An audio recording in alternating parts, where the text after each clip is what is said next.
I'm Rachel from 7 and All, and today's video is going to be all about pre-writing activities and my favorite pre-writing resources for building those necessary skills that come before the school years. Yeah, you can go like a train, octopus. Can you do d-d-d?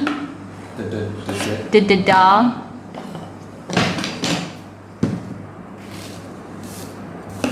Put it straight.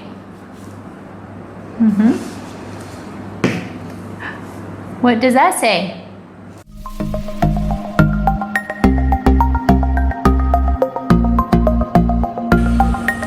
This video is a collab with Val over at IV Wildlings Academy. So I'll be linking her channel down below, and make sure you check out her video on this topic as well. Val has 3 very little kids, all close in age. She's in the same preschool stage of life, just doing learning activities and living a learning lifestyle with kids who aren't yet school age and who aren't yet, in that super independent stage of life. She has, she's got a lot going on in her days with 3 little ones. I only have 2 little ones close in age. My 2 boys right now, the oldest is 2.5 and my youngest is almost a year old. And we are also in this early stage. I do homeschool my big sisters, my baby sisters, but they're big compared to my kids. I homeschooled them, I help with their homeschooling, so that's why I talk about homeschool a lot, but my kids are not actually school age. So I am living this baby, toddler, preschool stage of life as well.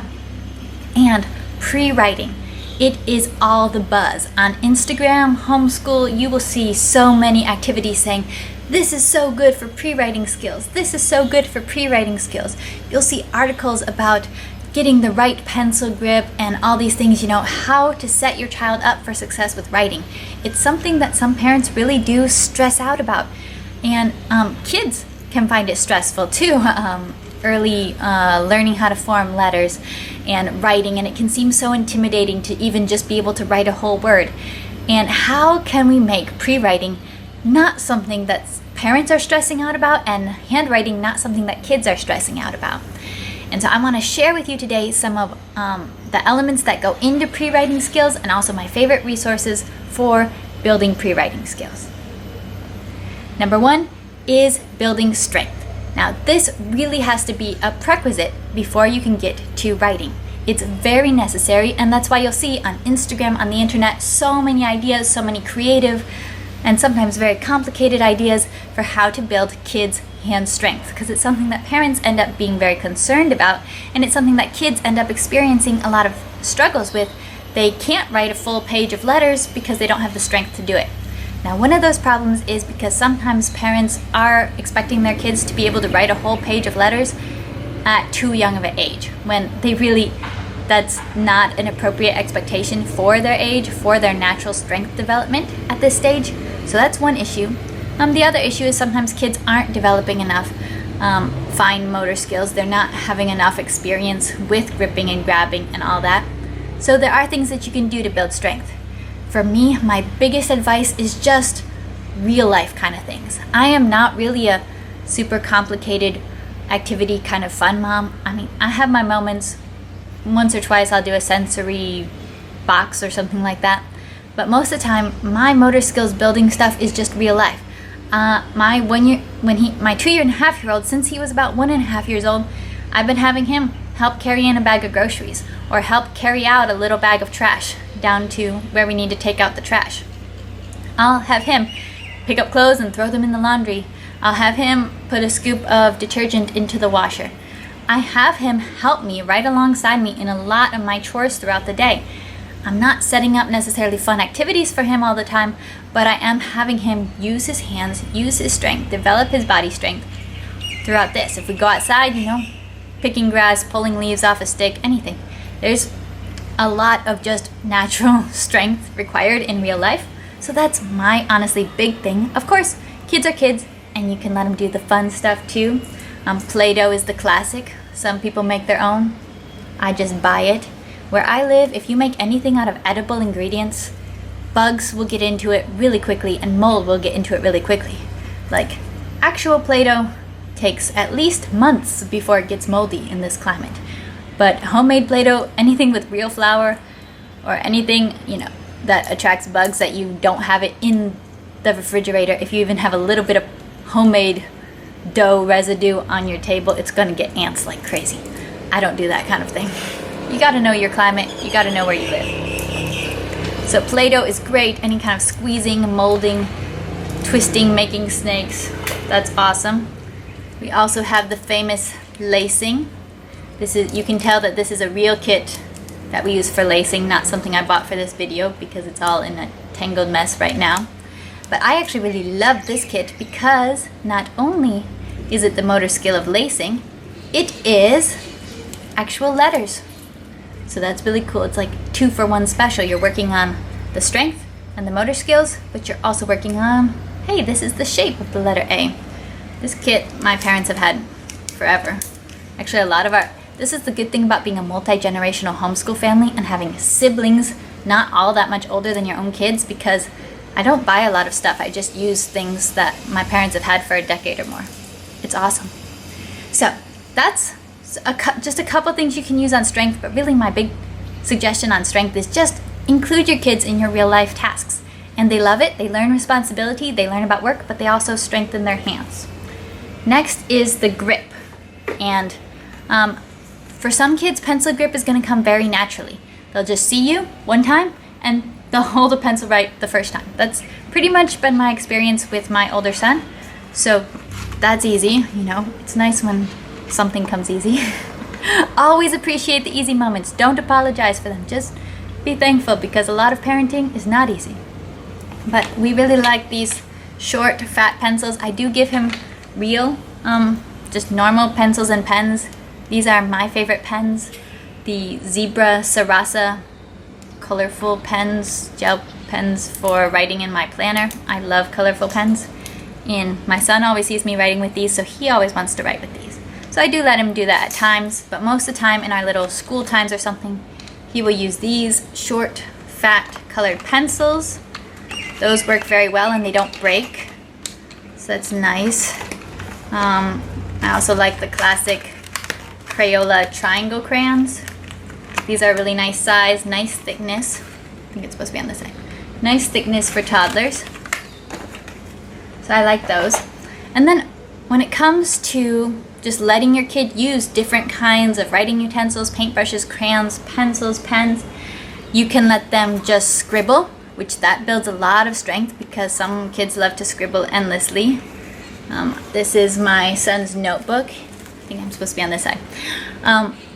He loves to see me writing in my notebooks, which I always like this spiral bound notebook, so I just bought him one from the dollar store, and he just makes endless pages full of scribbles and drawings, and will fill up, like I have to get him some of these for his stocking stuffers because he will fill up notebooks very quickly with all his little scribbles. But that's good when they're just totally open-ended scribbling. You can do coloring books if your kids like coloring books. I also just give him junk mail and let him scribble on the back of junk mail or circle random numbers and letters on junk mail. It's a good way to use it. And there's also good structured types of activities. The Kumon, ages 2 and up. These are my favorite for 2-year-olds. Activity books, which I think structure is necessary for pre-writing skills because it's kind of learning that boundaries of, I'm going to have a boundary to where I write. So here's a little shape, color yellow inside this shape to finish the cheese. That gives a simple boundary that's doable for 2-year-olds. They just color inside there, trying to generally stay in the lines, trying to match the color to fill in all the space. It's building strength and it's building the ability to follow boundaries. When you get a little bit beyond that, then you could get a tracing book. We have the Doodles and Pre-Writing for Littles from The Good and the Beautiful. So he's working through this right now. I think he's almost like halfway through. So they just have little tracing lines. The same thing all of us have always done, but they're not lines in the sense of letters just yet. I think towards the end of the book they start incorporating letters. Here's rain. So you can tell on these he was using his little Stabilo colored pencils. We use those a lot during our little school sessions. But this is cute. It's bugs. He loves bugs. So you can have the unstructured and the structured use with some utensils that are really well designed for the age, and also some utensils that are just fun for them because they can tell that these are for grown-ups, and 2-year-olds love to imagine that they're grown-ups. But then, for actual letter formation, I want to share my absolute favorite tool for pre-writing skills. So this is something you can use long before you're expecting your kid to have the motor skills and the ability to write an A, to write a B, to write a C and a D. Is you can use the Handwriting Without Tears dun, dun, dun, program, which has the little wooden boards and the mat, and children just use the long lines and the short lines and the big curves and the little curves to make all the letters of the alphabet. They get to build them, and that is a really age-appropriate way. I love this. It's using whole hands. You can just build letters on the mat. They can recognize them. You can start talking about their names and their sounds and just having fun with the shapes without having the stress of exactly following a line, or make sure you're not going too far below the writing line or too slanted or anything else like that. At a young age, this is for sure what I would start with. This is new to me. I didn't grow up with this one. I guess my mom must have got this probably for kid number 6 or 7. So I didn't actually teach this the first time around or grow up with this, but she introduced me to it for Cyrus, and I'm loving this kit. I think they are a little bit expensive, but obviously, like I said, you can use them for multiple generations if you so happen to be a multi-generation homeschooling family. They're just wooden pieces. They're really fun, and you can drive cars on them because they fit Matchbox or Hot Wheels kind of cars very well. Don't ask me how I know that, but then you can drive cars on the letters. This is my favorite resource. This is what I would seriously recommend to anyone who has a really young kid who's excited and eager to learn letters. Like, I wasn't really planning to introduce letters very much to my son yet, but he just started introducing them to himself. So this is where we're starting at, and he's loving it. I think it is really, really smart system. There's a reason Handwriting Without Tears is appreciated by so many people at this early age level, and I think these wooden boards, they are my favorite. So can you do Bubba Baby? Bubba Baby. Okay.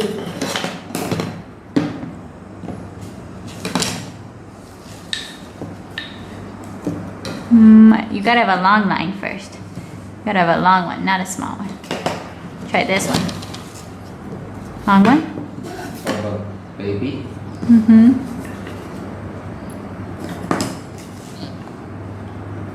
Bubba Baby. Bubba Bear.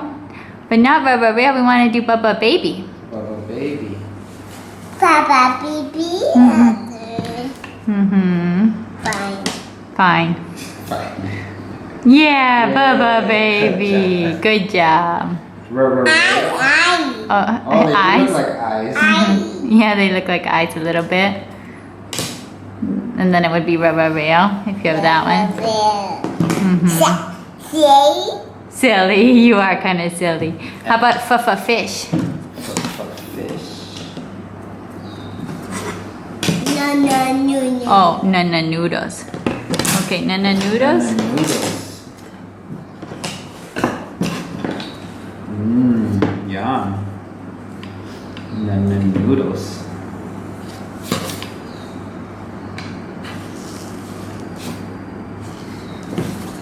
Oh, you're almost there, Sai.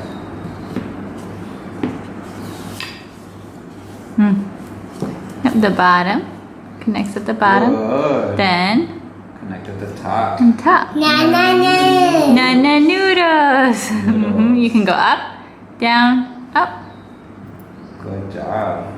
J. Like a train. Blue. You could even put a car on. You could put the car in here. Vroom, vroom. Yeah, you could get it. Fun idea.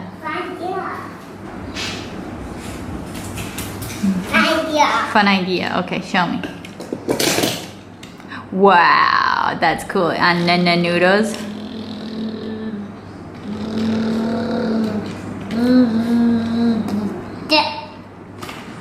Noodle. Noodles, very good. That card can go on the noodle. I suggest them. All right, that is my pre-writing resources, my thoughts on building pre-writing skills, the best ways to go about it, practical tips, and definitely go and check out Val's video. I'll link it in the description below and probably in the pinned comment. So go check out her channel. And if you like this video, if it was helpful, do give it a thumbs up and subscribe to 7 and All for more creative, adventurous homeschool lifestyle. Bye!